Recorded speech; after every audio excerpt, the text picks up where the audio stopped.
आज 23 আগস্ট 2024 রাতের ফ্লাইট নিয়ে প্যারিস থেকে বেরিয়ে পড়লাম জিউরিকের উদ্দেশ্যে। এই সপ্তাহান্তটা আমি জিউরিকেই কাটাবো। জিউরিক থেকে সুইজারল্যান্ডের বিভিন্ন জায়গা ঘুরে দেখব, আবার আমি রোববার দিন রাত্রিবেলায় ফিরে আসবো প্যারিসে। জিউরিক নেমেই মেট্রো ধরে চলে গেলাম হোস্টেলে। অনেক রাত্রি হয়ে গেছে। পরের দিন ভোর ভোর বেরিয়ে গেলাম লেক লুগানোর উদ্দেশ্যে। সুইজারল্যান্ডের ট্রেন ব্যবস্থা অসাধারণ, তবে বেশ কস্টলি। ট্রেনের পাস পাওয়া যায়, যেই পাসগুলোতে প্রায় অনেক ট্রেনের সুবিধা অ্যাভেল করা যায়, কিন্তু এক একটা পাসের দাম পড়েছিল আমার প্রায় 110 ইউরোর কাছাকাছি এক দিনের জন্য। বেরিয়ে পড়লাম জিউরিক থেকে সাউথ অফ সুইজারল্যান্ডের উদ্দেশ্যে। সুইজারল্যান্ডের ট্রেনের বিশেষত্ব হচ্ছে অসাধারণ সুন্দর দৃশ্য দেখতে পাওয়া যায় বাইরে। লেক, পাহাড় এবং তার মাঝখান দিয়ে রেলপথ চলে গেছে। চলে এলাম লেক লুগানোর পাশে। লেক লুগানো কিন্তু ইটালির বর্ডারের পাশেই। এর অন্য পাশে ইটালি আর এই পাশে রয়েছে সুইজারল্যান্ড।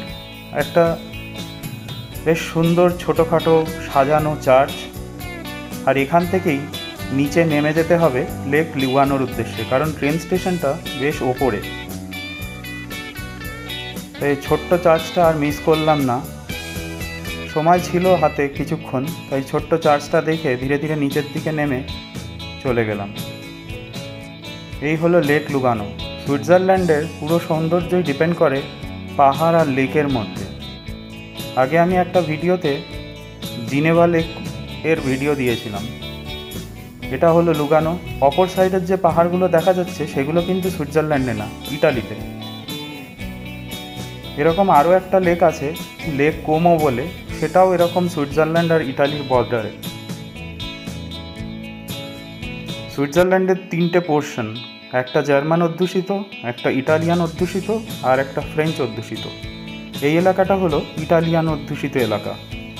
এখানে লোকজন ইটালিয়ানেই কথাবার্তা বলে, তবে সুইজারল্যান্ডে ইংলিশ অনেকেই বোঝে, যেহেতু সারা পৃথিবীর ট্যুরিস্ট আসে।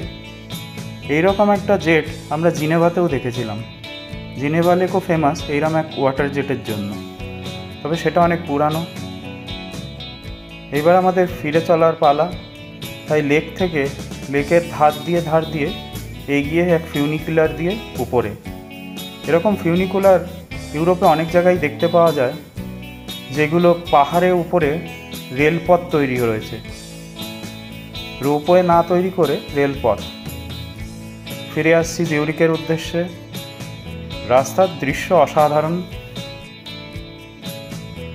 জিউরিকে এসে একটা ফ্লিটিং মার্কেট ছিল, আজকে শনিবার তাই বসেছে।